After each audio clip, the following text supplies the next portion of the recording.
So you know how your niece and nephew think you look like Dexter? You've now got the outfit to go with it. Yeah, except I can't get my hood up. There you go. There you go, full Dexter. Hello sailors, we're Faye and Rob. Join us as we continue life in the boatyard, in preparation for life in the sunshine. Here we're wet sanding Reach Out's hull to get her ready for a new anti-foul and a new look.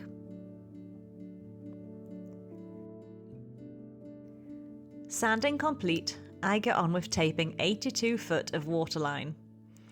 The days are long and cold, and the stresses are plentiful. But we're buoyed by thoughts of France and the idea of making a dream a tangible reality. In this week's episode, we polish the topsides and prop, service the engine, and once more, go to war with the rudder. Okay, so it's day whatever in the boatyard. I don't know. All the days have blended into one because we've been here doing some hard work over the last few days, let me tell you.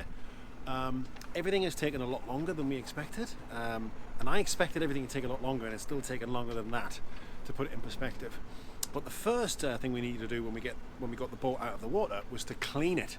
And yeah, that took bloody ages. I remember, like, through the summer, we had a lot of black spots all over the deck. I thought they were black spots until I got a scrub and brush on them, and I really went in with some elbow grease, and I found out they were actually green, and it looked like some kind of algae. And as it turns out, it was like a lot of lichen all over the deck of the boat. And I thought, I need to get that off, so we pressure washed it, and the deck has never looked cleaner, in my opinion. Well, certainly since we've had it. So it was a back-breaking 4.5 hours of pressure washing, taking care not to blast fixtures and fittings, to create any leaks and so on, beyond all the leaks we've already got, but really, really worth doing.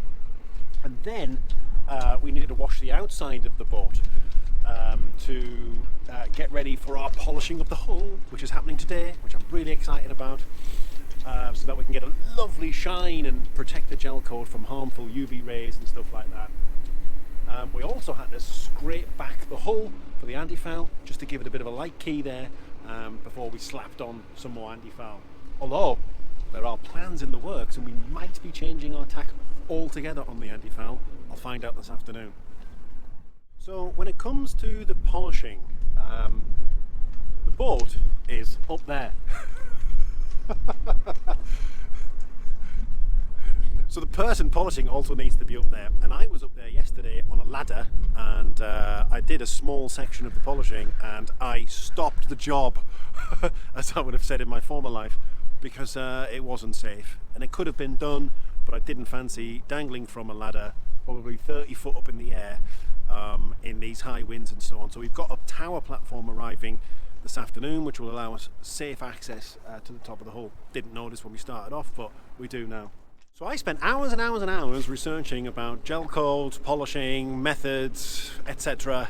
Hours, and I thought I was ready. But this morning I got a visit from an expert, Craig, who knew more about this type of technology than I will ever know. So thanks for passing the knowledge on. And basically what I learned was that we don't need to apply a lot of polish. We were applying way too much polish, and I need to go with a slightly heavier compound to start off with to cut the gel coat back and the oxidation back, then a lighter polish, then some UV wax. I guess the biggest thing he told me really was about the amount of the product to use. 4 tiny little dots on a pad. On this pad we need dot, dot, dot, dot. Smear it on the hull, and then that's my impression. It's all you need to know. Tomorrow. Open sesame. When our scaffold tower arrived, we called in reinforcements in the form of Davy, a former scaffolder turned health and safety inspector, and also my dad. Rob estimated he would have the tower up in less than 15 minutes. It actually took less than 5.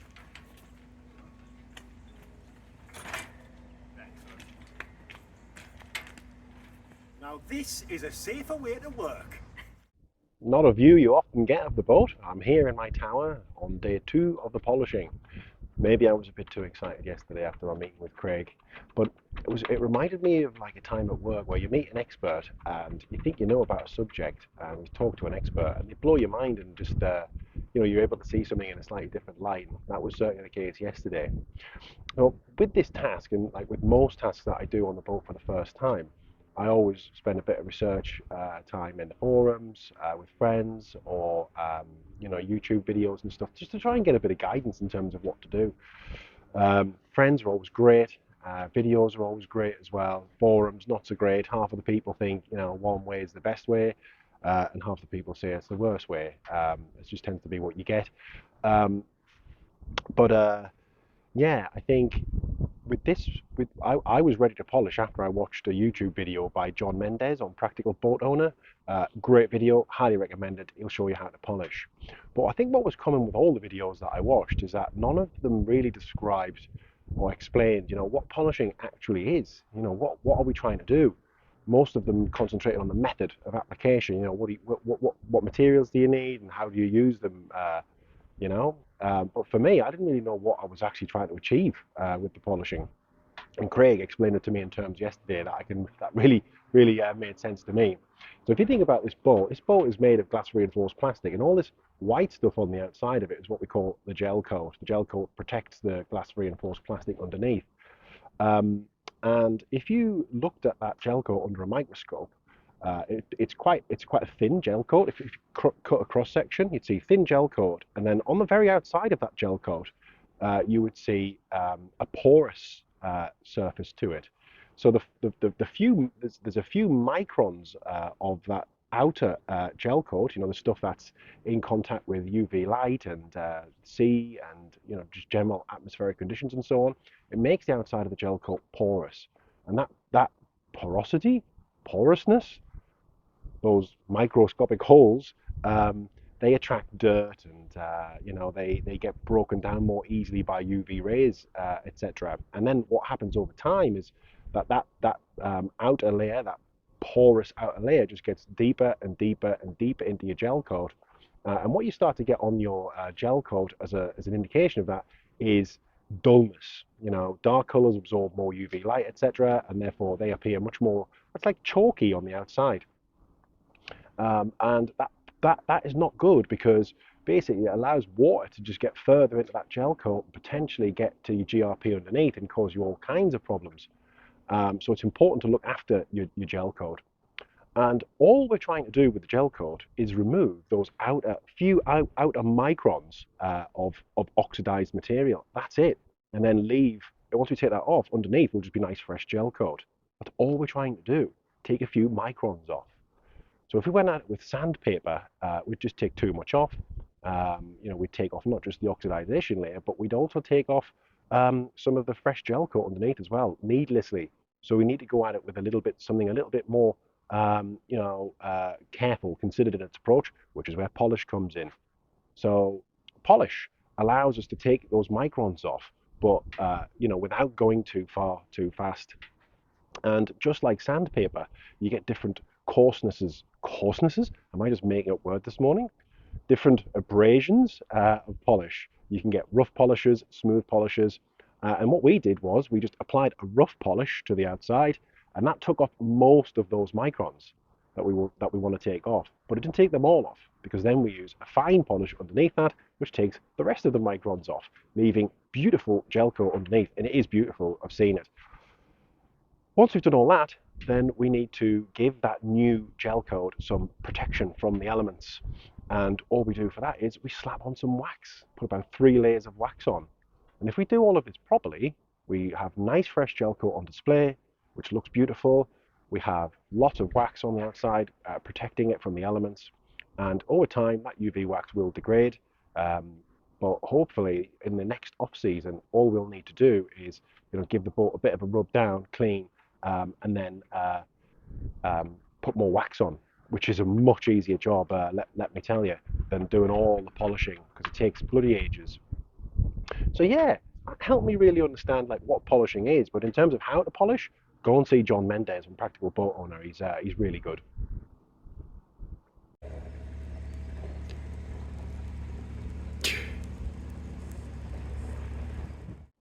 And here she is, her top sides have been done. You can see some shine towards the stern.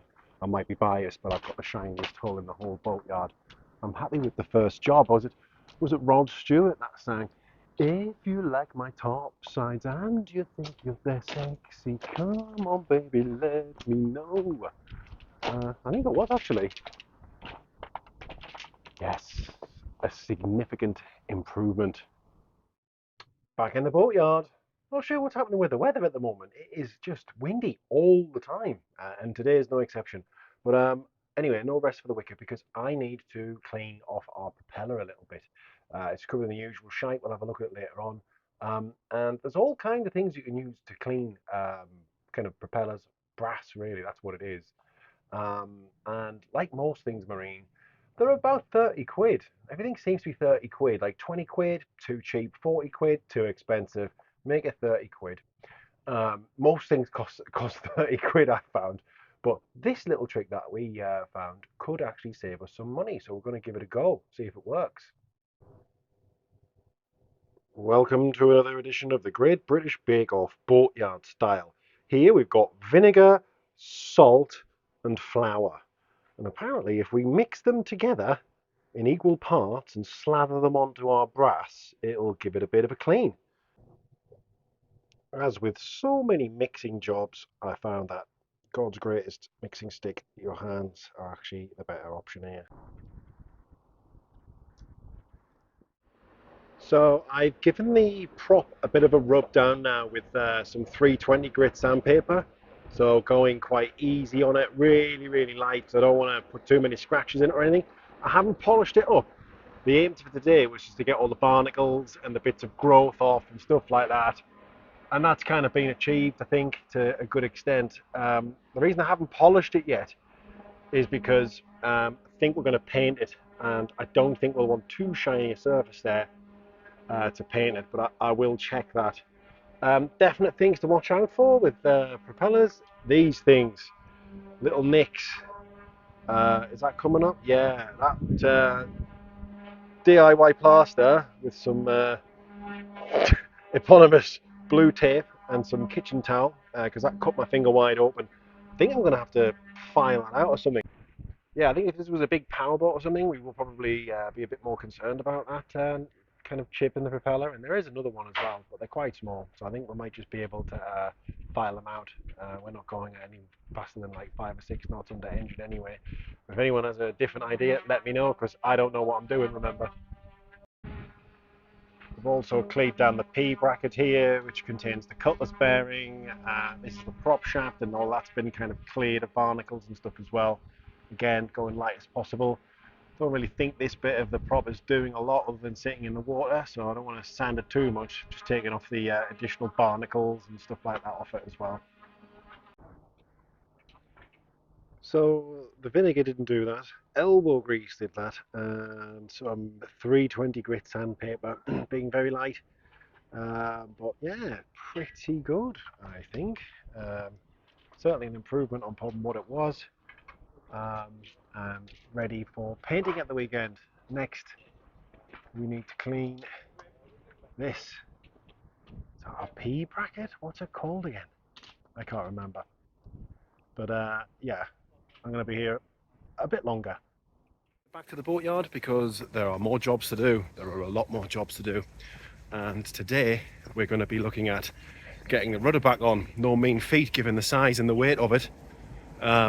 But yeah, we're going to put the bearings back in place, hopefully get the rudder in, replace the steering cables for the dual helms, and then we've got a bit of work to do on the engine.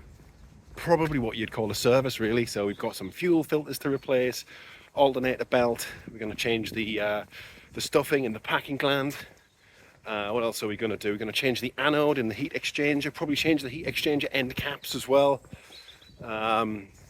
And yeah, I think I've chosen to do this under the supervision of an engineer.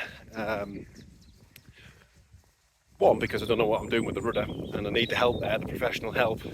But two, with the engine, like if there's one thing that gets hammered into you when you're doing your sailing courses is that you're the skipper, you're responsible, and I kind of take that seriously. And the thing with the engine is if we do get issues with the engine, it won't happen when there's someone nicely around to help. It'll happen when we're on our own, somewhere like North Stack, you know, just off Holyhead there. And it'll happen with a spring tide, the engine will stop, and you're just getting drifted up towards the rocks. You'll lose all colour in your cheeks, your heart will stop momentarily, and then you get your shit together and you try and sort it out. So with that in mind, I think with the engine, I think it pays to understand your engine, and it pays therefore to understand how to, you know, appreciate how your engine works and how to fix it as well. So that's why I did that. I probably won't do that again because you know, this is not rocket science, but I just wanted those extra pair of eyes on there just so I can walk away, you know, having had a tick or whatever.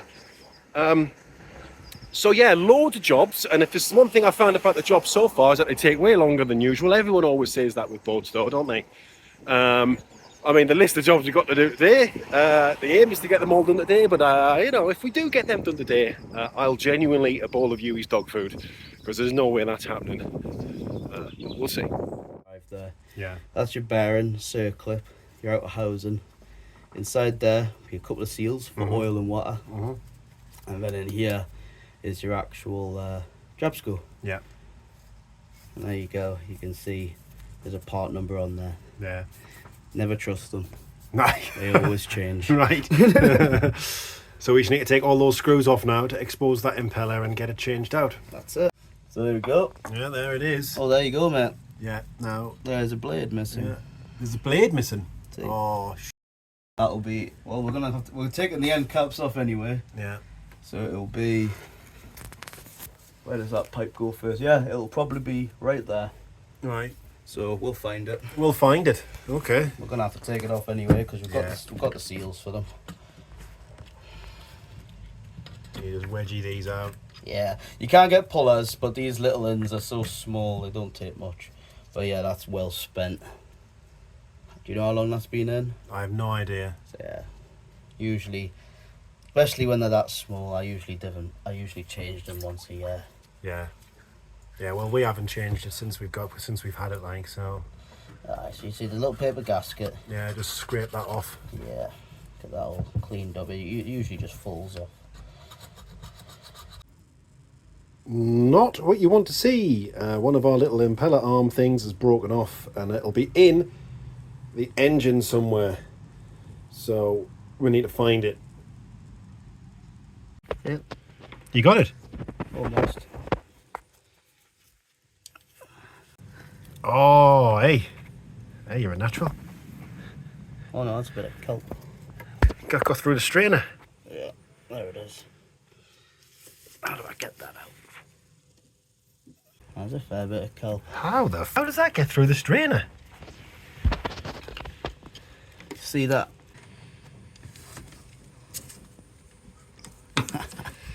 Your little... There it is. There you go. Well, pleased we got that then as well. Yep, always look for it. It'll be in there somewhere.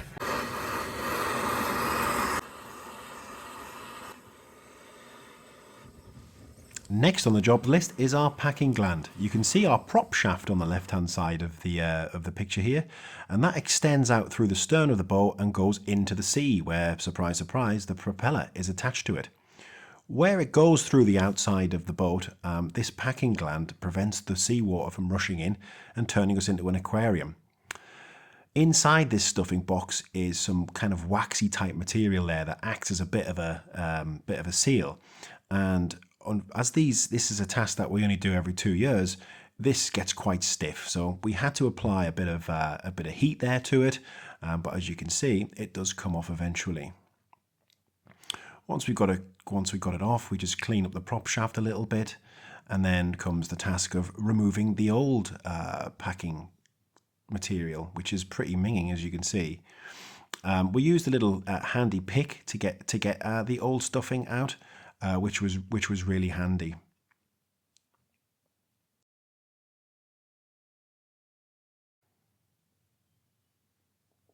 Once we got the old stuff out, it's time to put some new stuff in. And as you can see, this new stuffing is actually looking like a completely different material, all nice and clean. And we just cut some lengths off to the desired size, flatten them down a little bit so that we can get them into the stuffing box, and then push them in with a little bit of grease.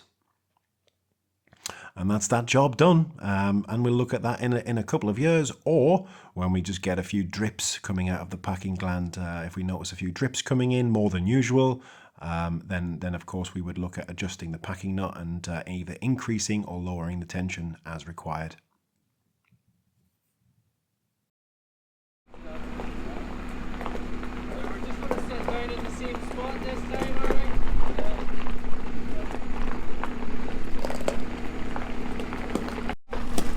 So the hoist is on its way back over to reach out. We're not going back in the water, we're literally lifting up to try and get the rudder back on. It was interesting getting the rudder off, so we'll see if it's any easier getting it back on, and then we'll be sitting back down again. So that's our job for today. Do you think it'll be a 5-minute job? 3 minutes. 3 minutes, we'll set the timer. Absolutely no chance.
Wheel it over, take every bit of advantage we can get.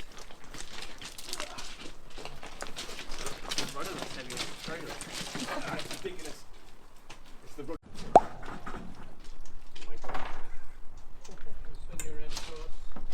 to you, Alex?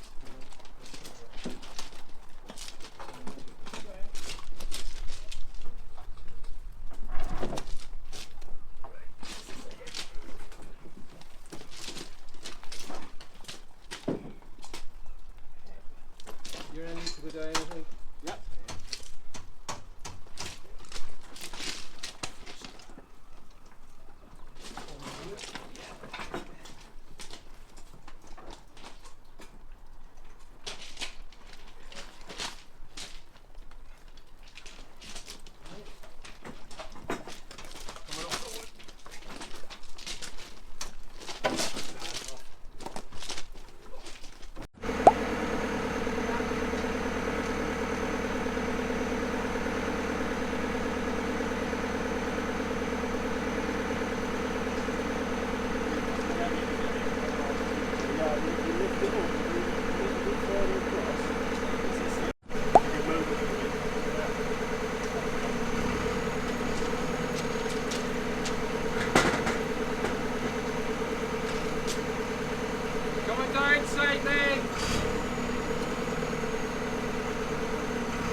That's looking pretty straight up and running up. That is excellent. Yeah?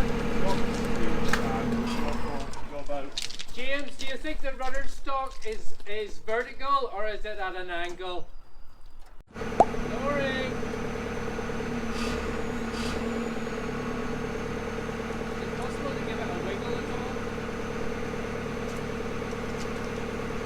Twisting it? That's it. Yeah, that's it.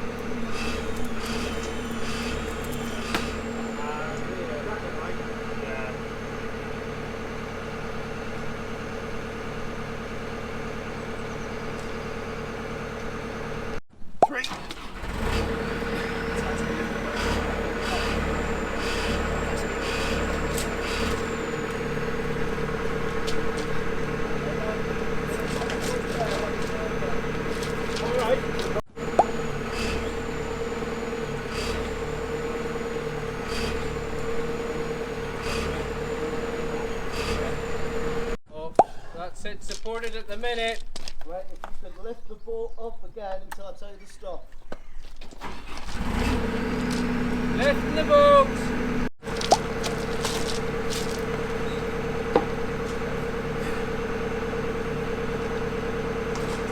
Yeah.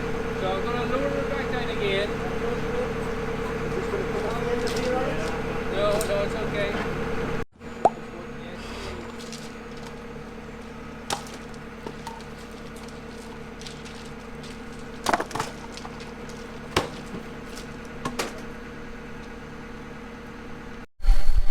Got us on. And it moves!